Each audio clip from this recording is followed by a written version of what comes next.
எல்லாருக்கும் வணக்கங்க. இந்த குண்டலினி சக்தி குண்டலினி சக்தி அப்படின்னு நம்ம சொல்கிறோம். இந்த குண்டலினி சக்தி எவ்வாறு தூண்டுவது, அந்த குண்டலினி சக்தி எவ்வாறு உணர்வது அப்படிங்கிறத இந்த காணொலியில் பார்க்கலாம். ஸ்கிப் பண்ணாமல் பாருங்கள். ரொம்ப ஒரு எளிமையான முறையில் நான் சொல்லித்தரேன். இப்போது நமக்கு 6 ஆதார சக்கராஸ் சொல்கிறோம். மூலாதாரம், சுவாதிஷ்டானம், மணிப்பூரகம், அனஹத்தா, விஷூதி, ஆக்னை, சஹஸ்ரநாமம்னு சொல்கிறோம். மூலாதாரம் அந்த முதுத்தண்டுக்கு அடியில் இருக்கக்கூடிய முக்கோண வடிவில் இருக்கக்கூடிய அந்த ஒரு பகுதி. அதில் பாம்பு போர் நாகம் இருக்கக்கூடிய ஒரு பாம்பு அதில் ஸ்பைரலாக சுழன்று கொண்டு இருக்கும். அப்போ அதை தூண்டுவதற்கு முன்னாடி எதுக்கு பாம்புக்கு உதாரணம் கொடுத்துருக்காங்கன்னா, நம்ம அதை தூண்டுவதற்கு முன்பு பாம்பு சத்தம் இல்லாமல் சுருண்டு கொண்டு இருக்கும். ஆனால் தூண்டிட்டா சீறிடும். அதே மாதிரி தான் குண்டலினி சக்தியும். தூண்டுவதற்கு முன்பு அதோடைய சக்தி உங்களுக்கு புலன்படாது. ஆனால் அதை தூண்டிவிட்டால் கண்டிப்பாக அது புலன்படும். மூலாதாரத்தில் நம்மளுடைய உடலுக்கான ஆதாரம் எல்லாமே இருக்குது. அதாவது நம்ம உடம்புக்கு தேவையான ஜீவகாந்த சக்தியோடைய நம்மளுடைய உடம்புக்கு இயங்கக்கூடிய ஜீவகாந்த சக்தி அனைத்துமே பார்த்திங்கன்னா உற்பத்தி ஆகிற இடம் மூலாதாரம். அப்போ நம்ம உடம்புக்கு என்னென்ன தேவை அப்படின்னு பார்த்திங்கன்னா, ஒரு பிராணவாயு, அதே மாதிரி உடம்பு ஆரோக்கியமாக இருக்கணும், திடக்காத்தமாக இருக்கணும். இந்த 6 ஆதாரங்களுக்கு தேவை. ஒரு வண்டிக்கு ஸ்பேர் பார்ட்ஸ் ஓடுது, நல்லா ஓடுது அப்படின்னா அதுக்கு என்ன தேவை? கிரீஸ் தேவை. அந்த ஸ்பேர் பார்ட்ஸோடைய ஃபங்க்ஷன்ஸ் தேவை. அந்த ஸ்பேர் பார்ட்ஸுக்கு தேவையான வாட்டரோ கிரீஸோ ஆயிலோ, அதுக்கப்புறம் அதுக்கு தேவையான ஆக்சிஜன், இந்த மாதிரி அந்த காற்று, இந்த மாதிரி என்னென்ன தேவை அப்படிங்கிறது நம்ம ஒரு வண்டியை உருவாக்குறோம். அதே மாதிரி தான் அந்த உடம்பும் பார்த்திங்கன்னா, நம்மளுடைய ஆக்சிஜன் லெவல் அதிகமானால் நமக்கு டயர்ட் ஆகாது. கார்பன் டை ஆக்சைடு லெவல் அதிகமாகிட்டால் நமக்கு என்ன வருங்க? ஒட்டாவியாக வரும், டயர்டாகிடும், சோர்ந்து போயிடும். இதெல்லாமே இருக்குது. அப்போ அந்த ஆக்சிஜன் லெவலை தான் நம்ம பிராணன் அப்படிங்கிறது, பிராணவாயு அப்படின்னு தமிழில் சொல்கிறோம். அந்த பிராணவாயு போய் நம்ம மூச்சு இருக்கும்போது சராசரியாக நம்ம மூச்சு இது வரைக்கும் தான் போகும், நெஞ்சு பகுதி வரைக்கும் தான் போகும். ஆனால் நம்ம மூச்சு நல்லா இழுத்து விட்டோம்னா அந்த வயிறு வெளியில் வர்றதும் திரும்பி உள்ளே போகிறதும் நம்ம உணர ஆரம்பிக்கும்போது அந்த பிராணவாயு போய் மூலாதாரத்தில் மோதும். அப்போ அந்த மூலாதாரம் வெள்ளை அணுக்கள் உற்பத்தி பண்ணுற இடமா இருக்குது அப்படின்னா, அந்த மூலாதாரத்தில் போய் இந்த உயிர் அணுக்கள் உற்பத்தி பண்ணுற இடம் இருக்குன்னா, அந்த உயிர் அணுக்களில் போய் இந்த காற்று போய் ஹீட்டாக மோதி அது என்ன ஆகும்னா, ஆவியாக அந்த முதுகு வலி தண்டு வழியாக நமக்கு மேலே வரும். மேலே என்ன வரும்? கபாலத்துக்கு வரும். அண்ணாக்கு வழியாக கபாலத்துக்கு மேலே ஏறும். அப்போ இது சயின்ஸ், இது ஒரு விஞ்ஞானம்னு வச்சுக்கோங்களேன். ஆனால் இது மெக்கானிக்கலாக செய்யக்கூடாது. இப்போது நான் சொல்கிறது தான், மெக்கானிக்கலாக இதை செஞ்சிங்கன்னா இங்கே உணர முடியாது. இது ஒரு ஆன்மீக தேடல்.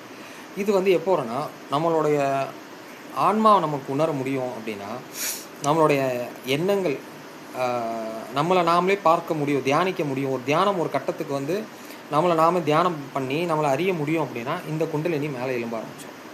இந்த குண்டலினி 4 யோகங்களில் எழும்பும். பக்தி மார்க்கத்துலேயும் இறங்கும், ராஜயோகத்துலேயும் இறங்கும், கர்மயோகத்துலேயும் இறங்கும், ஞான மார்க்கத்துலேயும் இறங்கும்.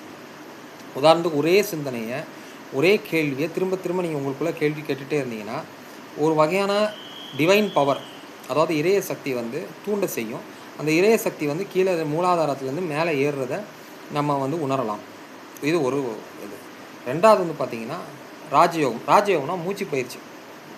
இப்போ நீங்கள் மூச்சு பயிற்சி தொடர்ந்து செய்கிறீங்க,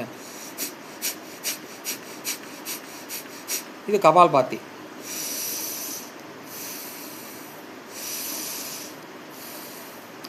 இது மூச்சு நிரப்புறது, மூச்சு வெளியில் விடுறது. ஊரகம், கும்பகம், ரேஷகம் அப்படின்னு சொல்லுவோம். Breath inhale, exhale and control அப்படின்னு சொல்லுவோம். ஹோல்ட் டவுன் சொல்லுவோம். இதில் சில கவுண்டிங் வச்சு பண்ணும்பொழுது அந்த மூலாதாரத்தில் போய் அந்த வாயுவானது மோதி அங்கேருந்து அந்த குண்டலினி மேலே எழும்புறதுக்கான வாய்ப்பு இருக்குது. ராஜயோகம் அப்படின்னா, நீங்கள் ஒருத்தர் உதவி செய்யும்போதோ, தானம் பண்ணும்போதோ, இல்லை உங்களால் ஒரு நற்செய்தி, ஒரு நற்காரியங்கள் அதாவது செய்யும்போது உங்களுடைய மனசு ரொம்ப ஆனந்த நிலையில் அடையும் போது அது நடக்கும். கோயிலுக்குள்ளே போகும்போது உங்களுக்கு இந்த இடத்துல சரசரன்னு சவுண்ட் வரும், இல்லைனா இந்த இடத்துல ஒரு உணர்வு ஏற்படும். பார்த்துருக்கீங்களா? அந்த உணர்வு ஏற்படும். அப்போ நீங்கள் கை வச்சாலே ஒரு உணர்வு ஏற்படும், இங்கேயும் ஏற்படும். ஸோ இதெல்லாம் பாயிண்ட்ஸ், இதெல்லாம் சக்கராஸ் பாயிண்ட்டு, சரிங்களா? ஸோ இப்போ அந்த இது ஏற என்ன ஆகுனா, இந்த 2 இடம் இயங்கும். 2 இடம் இயங்கும்போது உங்களுக்கு ஒரு அமைதி பிராப்தம் கிடைக்கும், ஒரு ஆனந்தம் கிடைக்கும், ஒரு இறைவனோட ஒரு இனம் புரியாத ஒரு அனுபவங்கள் உங்களுக்குள்ளே ஏற்படும். ஸோ இதெல்லாம் குண்டலினி சக்தி எழும்பிடுச்சு அப்படிங்கிறதுக்காக நம்ம ஒரு அறிகுறி நான் சொல்கிறேன்.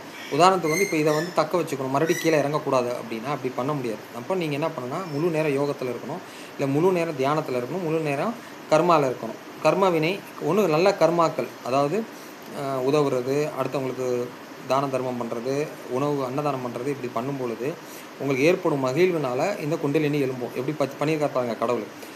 இன்னொன்று வந்து ராஜயோகம், உங்களை நீங்களே உள்ளடக்கி அந்த மூச்சு பயிற்சி செய்யும்போது ஏற்படக்கூடிய அந்த அனுபவம் வந்து ராஜயோக மார்க்கமாக ஆயிடும்.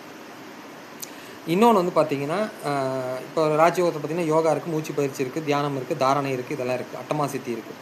இன்னொன்று பார்த்தீங்கன்னா ஞான மார்க்கம், நான் யார் அப்படின்னு அப்படியே கண்ணை மூடிட்டு உணர்ந்துக்கிட்டு நான் யார், நான் ஒரு ஆன்மா, நான் யார், நான் உடம்பு கிடையாது, நான் மனம் கிடையாது, நான் புலன்கள் கிடையாது, நான் அறிவு கிடையாது, அப்போ நான் யார், நான் வெறும் சாட்சி, விழிப்புணர்வு உள்ள ஒரு வெறும் சாட்சி, இதையெல்லாம் பார்த்து கொண்டு இருக்கும் ஒரு சாட்சி அப்படிங்கிறத உணரும்போது அந்த குண்டலினி எழும்பும்.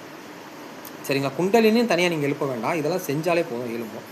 அதே மாதிரி இங்கே உத்து கவனிச்சிங்கன்னா, இரு புருவ மத்தியிலே நீங்கள் உத்து கவனிச்சிங்கன்னா, இங்கே எண்ணங்கள் குவிய இங்கே வந்து உணர்வு ஏற்படும் போது இங்கேயும் அந்த ஒரு தீப உணர்வில் நீங்கள் பார்க்கலாம். அப்போ அந்த குண்டலினி அங்கே உள்ளதை உணரும்.